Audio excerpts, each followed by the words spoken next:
안녕하세요. 말씀 메이커리 448번째 시간 기도하심으로 시작하겠습니다. 거룩하신 주님 감사합니다. 주님의 말씀을 묵상합니다. 성령님께서 말씀의 조명이 되어 주시옵소서. 우리 주 예수 그리스도님의 이름으로 기도합니다. 아멘. 네, 오늘 보실 말씀은 누가복음 22장 39절에서 53절까지의 말씀입니다. 예수님께서 나가셔 늘 하시던 대로 올리브산으로 가시니 제자들도 그를 따라갔다. 그곳에 이르러서 예수님께서 제자들에게 말씀하시기를 시험에 빠지지 않도록 기도하라 하신 뒤에 그들과 헤어져서 돌을 던져서 닿을 만한 거리에 가서 무릎을 꿇고 이렇게 기도하셨다. 아버지, 만일 아버지의 뜻이면 내게서 이 잔을 거두어 주십시오. 그러나 내 뜻대로 되게 하지 마시고 아버지의 뜻대로 되게 하여 주십시오. 그때 천사가 하늘로부터 그에게 나타나 힘을 북돋우어 드렸다. 예수님께서 고뇌에 차서 더욱 간절히 기도하시니 땀이 핏방울같이 되어서 땅에 떨어졌다.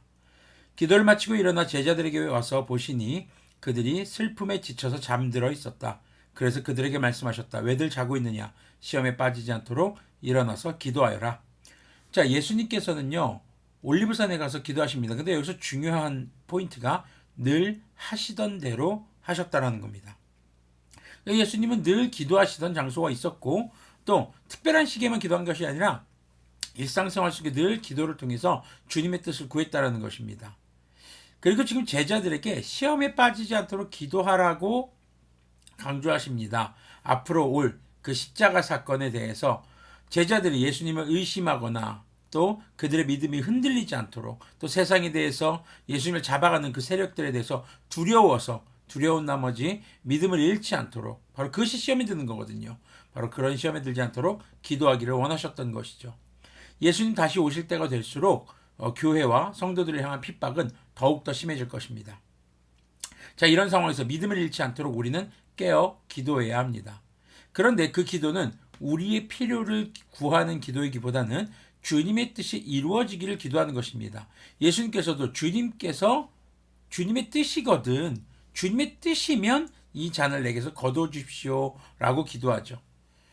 그리고 기도의 결론은 뭐였습니까? 그러나 내 뜻대로 마시고 오직 하나님의 뜻대로 이루어 달라는 그런 기도가 이제 예수님 기도의 결론이었죠.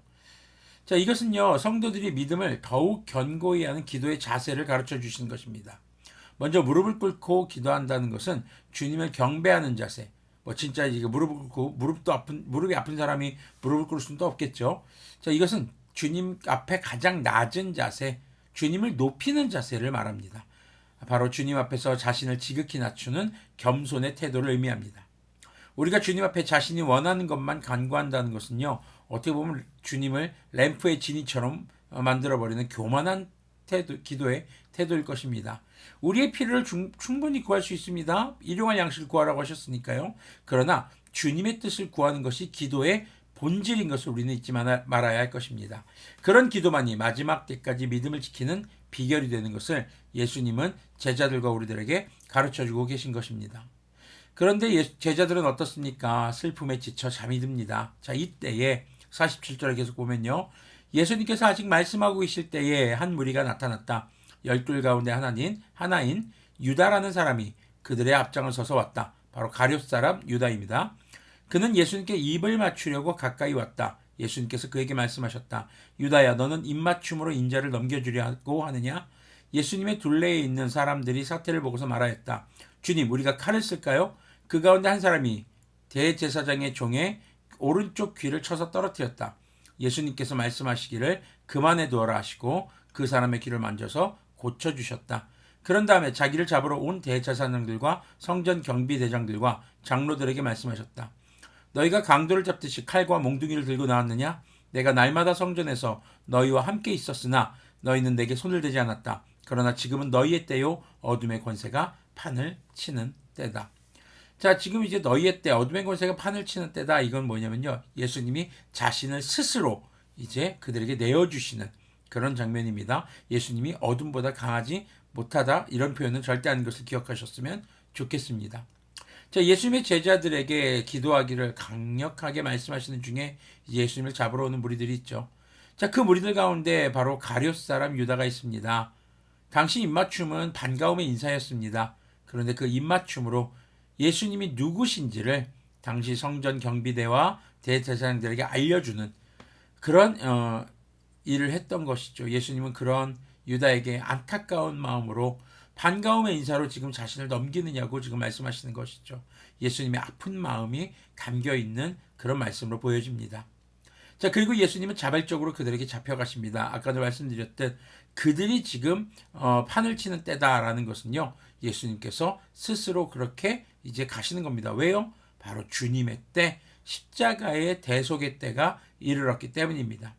예수님도 십자가를 두려워하셨습니다. 하지만 두려움을 뛰어넘는 주님을 향한 믿음의 순종을 우리에게 보여주고 계신 것이죠. 그리스도인들은 마지막 주님 다시 오실 때까지 예배하는 선교자의 사명을 감당해야 하는 사람들입니다.